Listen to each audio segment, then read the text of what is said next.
ಪ್ರಭು ಯೇಸುವಿನಲ್ಲಿ ಅನುಗ್ರಹಿತರಾದ ಪ್ರಿಯರೇ, ಬಹಳ ನಿರೀಕ್ಷೆಯಿಂದ ದೇವರ ವಾಕ್ಯವನ್ನು ಆಲಿಸಲು ಪ್ರಾರ್ಥಿಸಲು ಪುನಃ ಒಂದು ಸಾರಿ ಅವಕಾಶವನ್ನು ಸಮಯವನ್ನು ನೀಡಿದ್ದಕ್ಕಾಗಿ ದೇವರಿಗೆ ಕೃತಜ್ಞತೆಯನ್ನು ಸಲ್ಲಿಸೋಣ.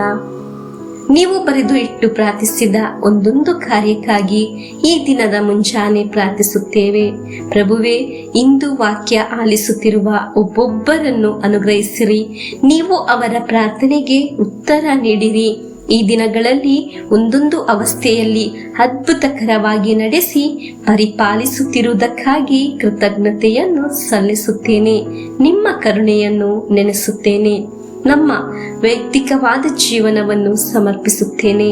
ಆರೋಗ್ಯವನ್ನು, ಕುಟುಂಬವನ್ನು, ಕೆಲಸ ಕಾರ್ಯವನ್ನು, ಹಣಕಾಸಿನ ವಿಷಯವನ್ನು, ಮಕ್ಕಳ ಭವಿಷ್ಯ, ಎಲ್ಲ ಅವಶ್ಯಕತೆಗಳನ್ನು ನಿಮ್ಮ ಕರಗಳಿಗೆ ಪೂರ್ಣವಾಗಿ ಸಮರ್ಪಿಸಿ ಪ್ರಾರ್ಥಿಸುತ್ತೇನೆ.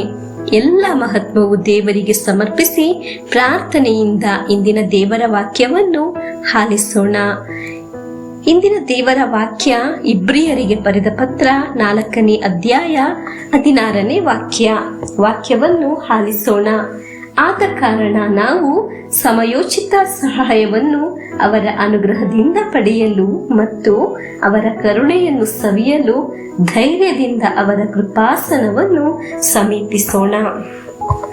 ಪ್ರಿಯರೇ, ಈ ವಾಕ್ಯದಲ್ಲಿ ನಾವು ಗಮನಿಸಿದ್ದೆವು ಸಮಯೋಚಿತ ಸಮಯ ಎಂದು ವಾಕ್ಯದಲ್ಲಿದೆ. ಸಮಯೋಚಿತ ಸಮಯ ಯಾವಾಗಲೂ ಏನಾದರೂ ಸರಿಯಾಗಿ ಪ್ರಯೋಜನವಿಲ್ಲ. ತಕ್ಕ ಸಮಯದಲ್ಲಿ ಸರಿಯಾಗಬೇಕು. ನಮ್ಮ ಜೀವನದಲ್ಲಿಯೂ ಹೀಗೆ ಒಂದು ಸಮಯವಿದೆ, ಒಂದು ಸರಿಯಾದ ಸಮಯವಿದೆ. ಬೇಕಾದ ಸಮಯದಲ್ಲಿ ದೇವರಿಂದ ಕೃಪೆಯು ಅನುಗ್ರಹವು ಲಭಿಸಬೇಕು. ಈಗ ವಾಕ್ಯ ಆಲಿಸಿ ಪ್ರಾರ್ಥಿಸುತ್ತಿರುವ ನಿಮ್ಮ ಜೀವನದಲ್ಲಿ ಬಹಳ ಅವಶ್ಯಕತೆಯಾದ ಸಮಯವಿದು.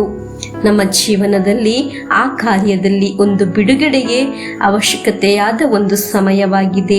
ಹೀಗೆ ಆದರೆ ಎಷ್ಟೋ ಜನ ಹೇಳುತ್ತಾರೆ, ಇಷ್ಟು ದಿನ ಹೀಗೇನೆ ಜೀವಿಸುವುದು ಎಂದು ಯೋಚಿಸುವವರು ಇದ್ದಾರೆ. ಪ್ರಭುವೇ, ಈ ಆತ್ಮೀಯ ಕುಟುಂಬ ಅನುಗ್ರಹದ ಅವಶ್ಯಕತೆಯ ಸಮಯದಲ್ಲಿದೆ. ಅನುಗ್ರಹದ ಅವಶ್ಯಕತೆಯ ಸಮಯದಲ್ಲಿ ನಿಂತಿರುವುದು, ಸೌಖ್ಯ, ಬಿಡುಗಡೆ, ಎಲ್ಲ ಅವಶ್ಯಕತೆಯಾದ ಸಮಯದಲ್ಲಿ ಈ ಪರಿಸ್ಥಿತಿಯಿಂದ ಬಿಡುಗಡೆಯಾಗಲು ಅವಶ್ಯಕತೆಯಾದ ಸಮಯದಲ್ಲಿ ಇದ್ದಾರೆ. ಹೀಗೆ ನಮ್ಮ ಜೀವನದಲ್ಲಿ ಬಹಳಷ್ಟು ಬೇಕಾದ ಸಮಯವಿದೆ. ದೇವರಲ್ಲಿ ನಿಂತು ಅನುಗ್ರಹ ಲಭಿಸಲು ಹೇಗೆ ಆದರೂ ಪ್ರಾರ್ಥಿಸಿದರೆ ಸಾಲದು.